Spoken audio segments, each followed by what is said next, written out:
He stood there crying, or almost crying, and reached out and hugged his brothers that he hadn't seen for many years. And people realized at that point that he'd forgiven them.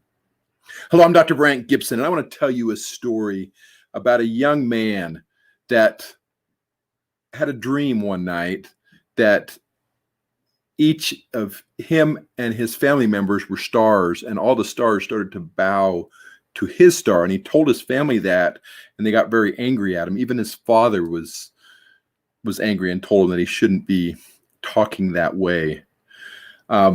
His brothers were so angry with him that they sold him into slavery when they were out away taking care of the animals. And once he was in slavery, he had two choices. He could have been miserable and mad and angry, or he could work and become his best self.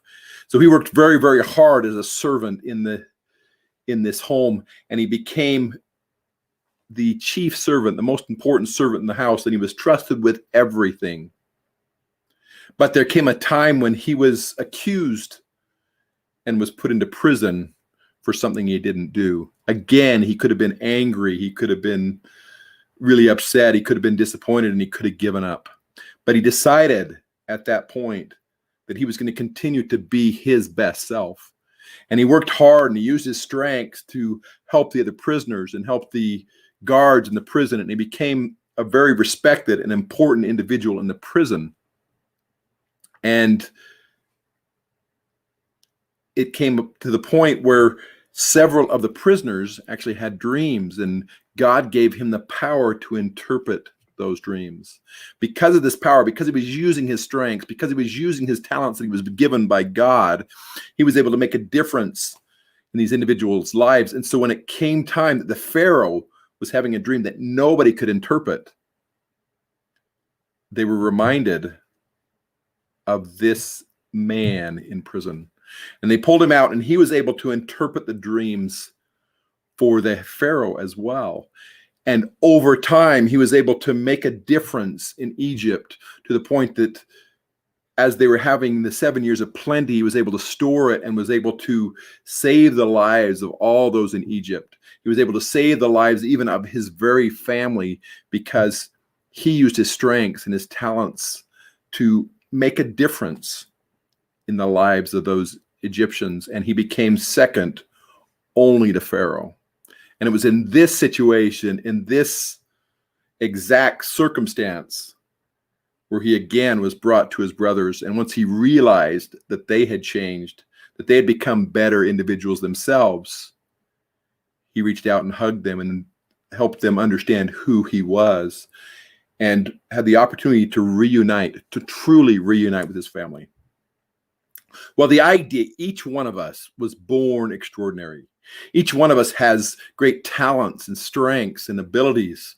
Each one of us has weaknesses that make us who we truly are and who we truly can become. And because of that, I am trying to help individuals become concordant.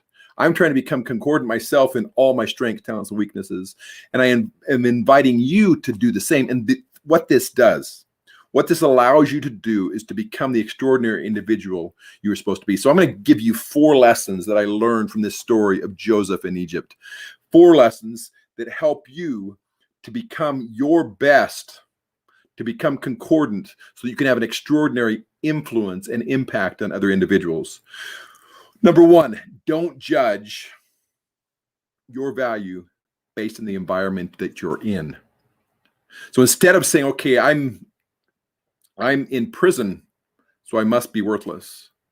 I was sold into slavery by my very family, so I must be worthless. He continued to reach out and use his strengths and his talents and his abilities to become the best version of himself in that circumstance. And his value was always considered one of the best, one of the highest, no matter where he was. Number 2, always be you.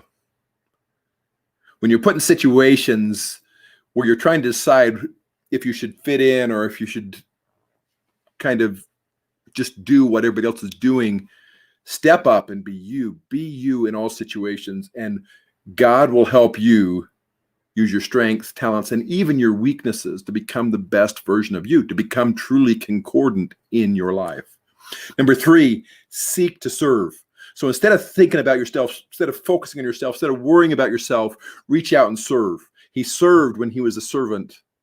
He served when he was in the prison.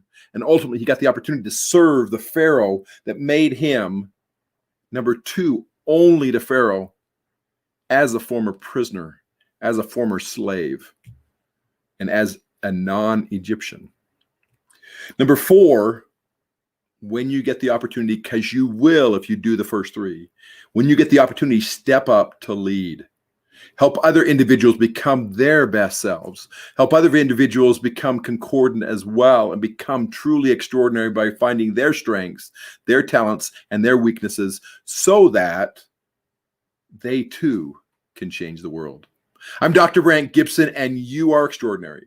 You were born extraordinary, and through these 4 steps, you can make sure that you have an extraordinary ability to influence the world and have an impact that will make the world a better place just because you're in it.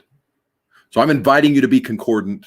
I'm inviting you to take your strengths, talents, and weaknesses and become the best version of yourself so that you can reach your dreams in all aspects of your life.